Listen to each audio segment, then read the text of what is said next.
Kids, apakah kamu punya tokoh dunia favorit? Nah, ada beberapa tokoh dunia yang ternyata adalah penyandang disabilitas. Mereka berhasil membuktikan kalau keadaan fisik atau psikis yang berbeda bukan menjadi penghalang. Ternyata salah satunya adalah Einstein loh. Tunggu dulu, sebelum kita lanjut videonya, klik tombol subscribe dulu ya. Di scroll, klik. Terima kasih. Oke, lanjut. Helen Keller. Siapa yang pernah mendengar nama ini? Ia adalah seseorang yang memiliki masalah dengan pendengaran dan penglihatan yang pertama mendapatkan gelar sarjana. Gak cuma itu kids, ia juga adalah seorang penulis, aktivis politik, dan seorang dosen yang sukses. Ia sudah berhasil menulis 12 buku yang diterbitkan. Salah satunya adalah autobiografi spiritual. Ia juga sempat menjadi anggota Partai Sosialis di Amerika dan melakukan banyak kampanye tentang hak-hak perempuan dan buruh. Pada 1920, ia membantu mendirikan American Civil Liberties Union. Ia juga melakukan perjalanan ke lebih dari 30 negara, dan salah satunya adalah Jepang. Bahkan di Jepang, ia menjadi aktivis favorit di sana loh. Ia juga berteman baik dengan berbagai tokoh dunia lainnya, seperti Alexander Graham Bell, Charlie Chaplin, dan Mark Twain. Andrea Bocelli. Siapa yang pernah mendengar nama ini?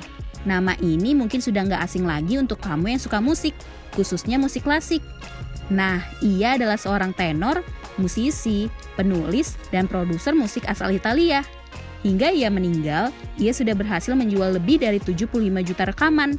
Segala prestasinya berhasil dibuat, padahal ia terlahir dengan glaukoma bawaan yang membuat sebagian matanya mengalami kebutaan. Tapi keadaannya ini nggak menghalanginya untuk belajar piano hingga 6 tahun, bahkan menjadi sosok inspiratif dan banyak dikenal. Agatha Christie. Kamu pernah mendengar tentang diseleksia? Diseleksia adalah saat nggak mampunya seseorang dalam membaca dan menulis karena adanya kerusakan atau kelainan pada bagian otak. Hal ini membuat banyak orang menganggap kalau orang yang terkena diseleksia selalu dianggap nggak bisa berkonsentrasi dalam beberapa hal, termasuk dalam menjawab pertanyaan yang panjang lebar atau uraian panjang. Agatha Christie adalah salah satunya. Tapi walaupun ini sangat mengganggu, namun ia tetap berhasil mengatasinya dan menjadi salah satu penulis yang paling terkenal di dunia. Albert Einstein. Kalau nama yang satu ini pastinya udah gak asing lagi untuk kamu kan? Ia adalah seorang ilmuwan fisika teoritis yang dianggap sebagai ilmuwan terbesar di abad ke-20. Dia banyak menyampaikan teori dan berpengaruh pada dunia sains. Bahkan pada 1921, ia sempat mendapatkan penghargaan Nobel dalam fisika tentang pengabdian pada fisika. Di balik semua penghargaannya yang didapat, ternyata Einstein sempat dianggap sebagai anak yang lambat dalam menyerap pelajaran.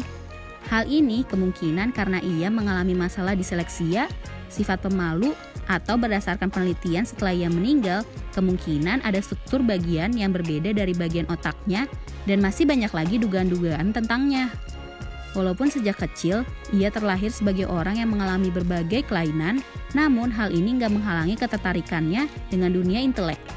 Karena mendapat dukungan dari keluarganya, sehingga ia sangat suka mempelajari dan membuat hal-hal tentang sains. Hal ini membuatnya menjadi ilmuwan sangat terkenal.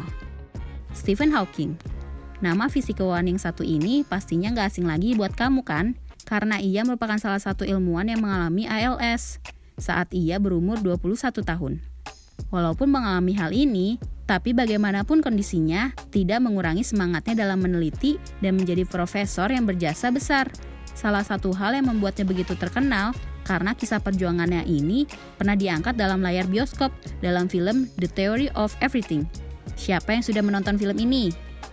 Nah kids, itu dia beberapa tokoh yang menginspirasi dunia, tapi sebenarnya menyandang disabilitas. Apapun yang terjadi pada diri mereka, nggak menghalangi mereka untuk menjadi pribadi yang sukses dan menginspirasi semua orang.